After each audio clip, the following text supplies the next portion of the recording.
Thanks for joining our webinar this morning. My name is Melissa, and I am the Director of Digital Content here at Infused Innovations.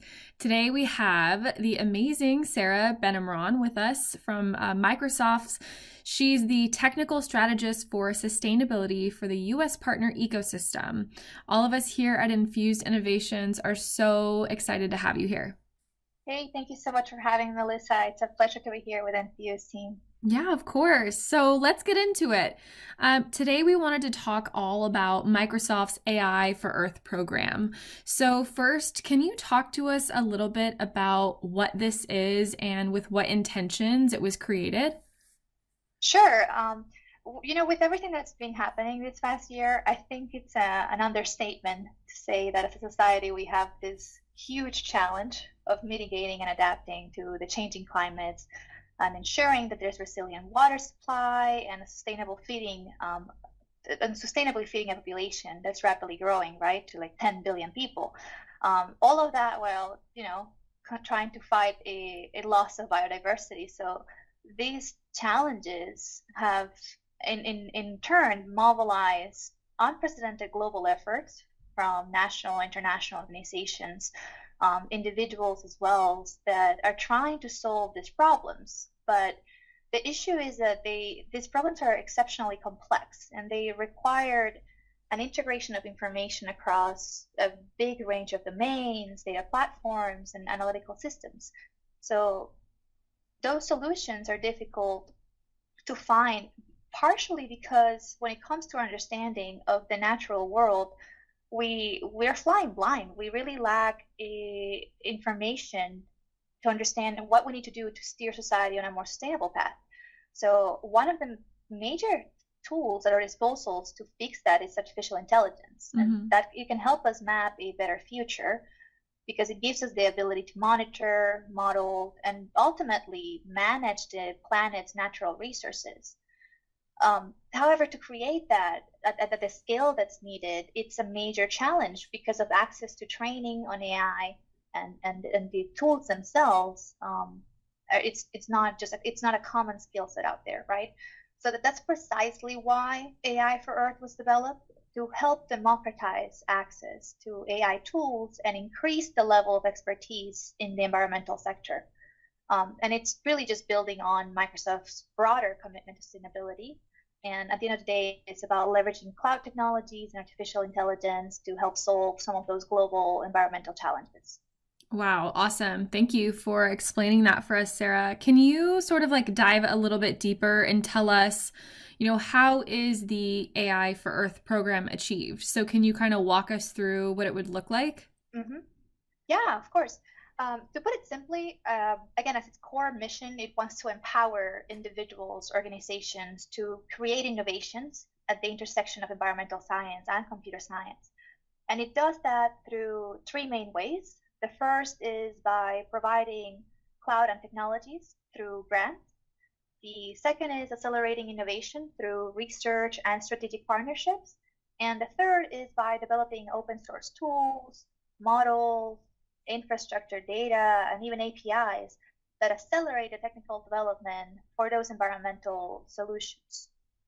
And the program does tend to be focused around four key areas that Microsoft and together with research has identified as key and vital to building a sustainable future. Those are agriculture, water, biodiversity, and climate change.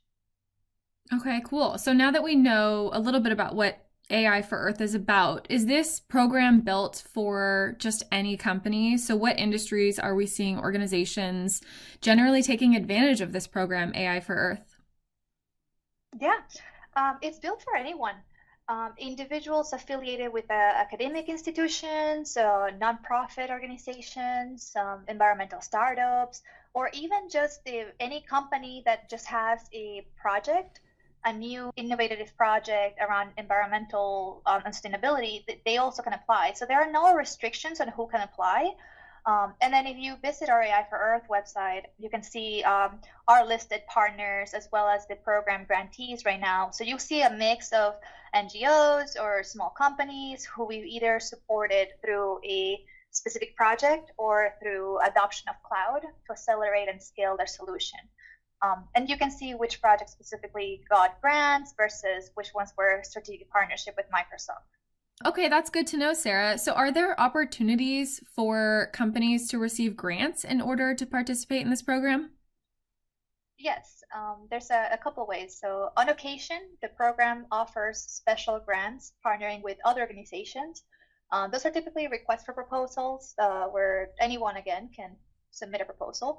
And those tend to be typically science focused, less likely to be relevant to commercial partners. And we also do offer the most common grant type, which is a year-round opportunity for Azure credits. The proposals are accepted on a rolling base and reviewed 4 times a year. The 2021 deadlines are listed on our website already. If you have access to a labeled data set and are ready to start using AI tools and cloud computing, that grant will provide either $5,000, $10,000, or $15,000 worth of Azure compute credits, depending on the project scope and its needs. And then once you are a member of the AI for Earth grantee community, you also get access to additional resources, technical advice and support, online training material for Azure, as well as an invitation to the AI for Earth Summit for networking and education opportunities. But I do want to highlight, if the AI for Earth grant is not a good fit for your project, I want to bring attention to the Climate Innovation Fund that we launched earlier this year. We are investing $1 billion over the next 4 years in new technologies and innovative solutions in sustainability. We are looking for climate solutions that have been developed and need capital to scale in the market. So we'll be investing directly in companies and into investment funds to scale new solutions into the market, demonstrate the viability of new technologies, and really partner with other investors to meet the world's climate objectives. So that includes direct carbon removal, digital optimization, advanced energy systems, industry materials, and a range of other sustainable opportunities that we can partner with other organizations for. So if the AI for Earth grant isn't a good fit, I do encourage folks to take a look at the new climate fund. Oh, definitely. Thanks for mentioning that. Can you give us some examples of AI for Earth grantees so that people can kind of get an idea of how organizations can use this program? Yeah, definitely. So everyone can go on the website first and foremost and take a look at all of the projects that we've done with partners, as well as the existing grantees and the projects that they're working on. But one of my all-time favorites is Inaturalist. Inaturalist is a social media platform for really, like, I guess, like plant enthusiasts in a way, I'll call it. Probably not the word they use, but really it's become a staple when I go on a hike or just simply on a walk. It allows everyday citizens to contribute to scientific research by simply submitting photos. The idea is really, really simple. Like, people use their phone to capture photos of any sort of wildlife that they encounter, be it animals or plants. Either again, when you go on a hike or where you're going through like a little walk. Most people already do that anyways, taking photos, right? If you encounter like an interesting animal or a pretty flower. So what the app does, and it passes on the photos for experts to verify what species are in the photos. And that allows for scientists and researchers to keep track of where those species are and if they're popping up across different places, or if there's something wrong or mutations are happening, right? Because they see the photos. However, as you can imagine, as a platform like that grows, there's going to be a bottleneck, because you're going to have the comparison of numbers of citizen submissions with the experts that you have. It's just not going to be enough experts to validate the species. And so in turn, your data is not going to be useful anytime soon. So to solve that with the AI for Earth and the iNaturalist partnership, iNaturalist now uses a computer vision model. And so the expert verification still acts as a feedback to observers, but also serves as training data for a computer vision model, which is now used to suggest a species instantly when a person submits a photo. And that provides a useful starting place for the observer, which can then still later be confirmed by an expert, but it's already giving a useful set of data for researchers to start leveraging, right? So now they can use the data to detect changes in the species or its ecosystem.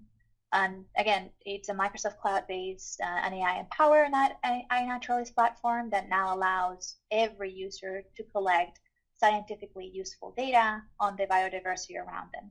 And ultimately, the data collected, again, allows for scientists and conservationists to better understand and protect our planet's more vulnerable species.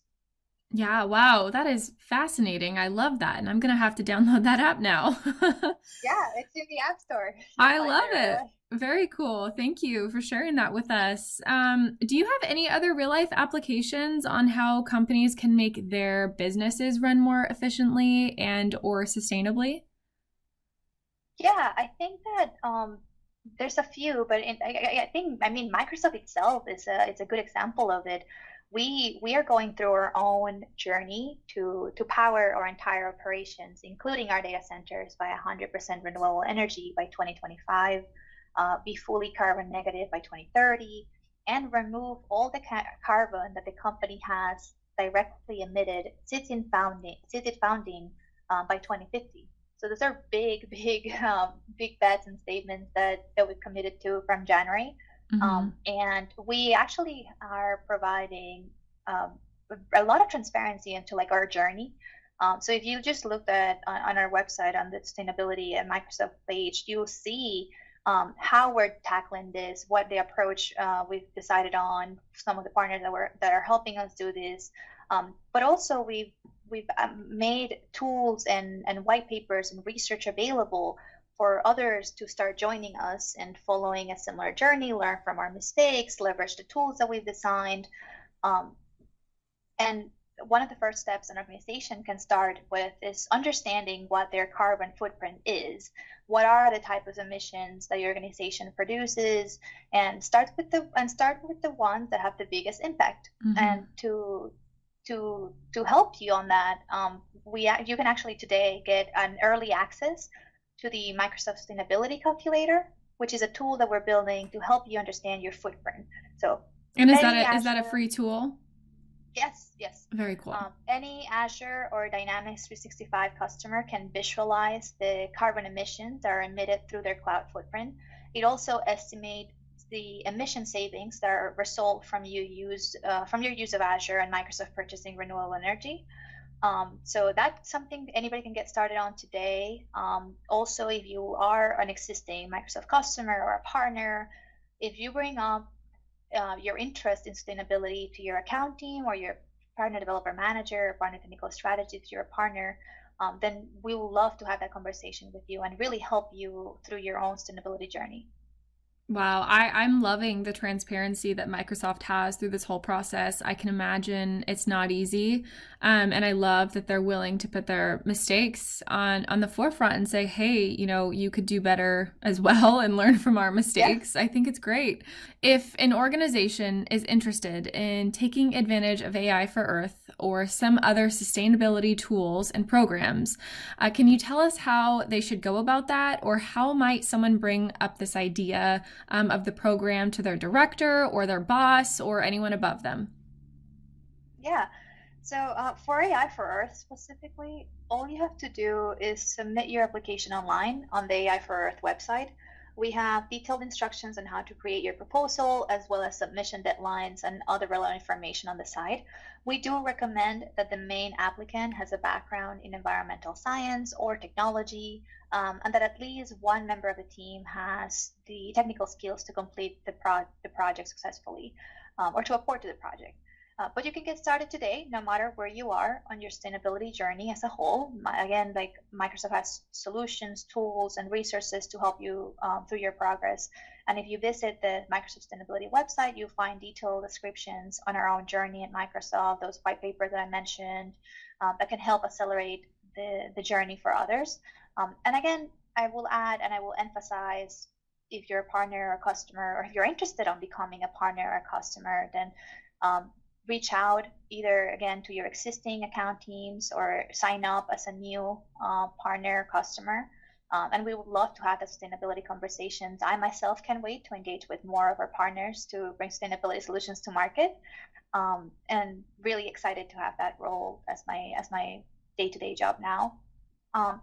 If you want to have a more indirect conversation, like as you mentioned, like bring up the idea of the program to your director or your boss, I think the resources that we have on our site would really help, because it really conveys the value of betting on sustainability. And it's not just because it's the right thing to do, which it is really, but it's the right thing to do for your bottom line. It's the right thing to do from a business perspective.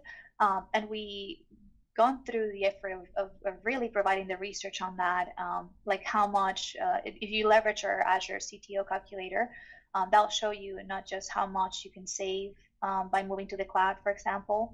And then when you move to the cloud, turns out that you can reduce your emissions 70 to 90% Wow. of your emissions simply by just moving to the cloud, because the cloud at the scale that we operate, again, and the betting that we have on having sustainability, sustainable energy for our data centers and all the sustainability practice that we use, that already brings you up a step further in your own journey if you leverage the cloud instead than like your own premises data center. Yeah, absolutely. Well, thank you so much for all of that information, Sarah. And, thank you for chatting all about AI for Earth, the importance of sustainability within organizations. You clearly are passionate about this mission, and we appreciate that. And it was just so great to have you on here with us. Anytime, anything for the Infused Innovation team. Love working with you guys. Thank you for having me, and looking forward to working with you. Awesome. Thank you so much, Sarah. If you'd like to learn more about AI for Earth or contact us for a quote, you can head over to our website at infusedinnovations.com or shoot us an email at info@infusedinnovations.com. Thanks for listening.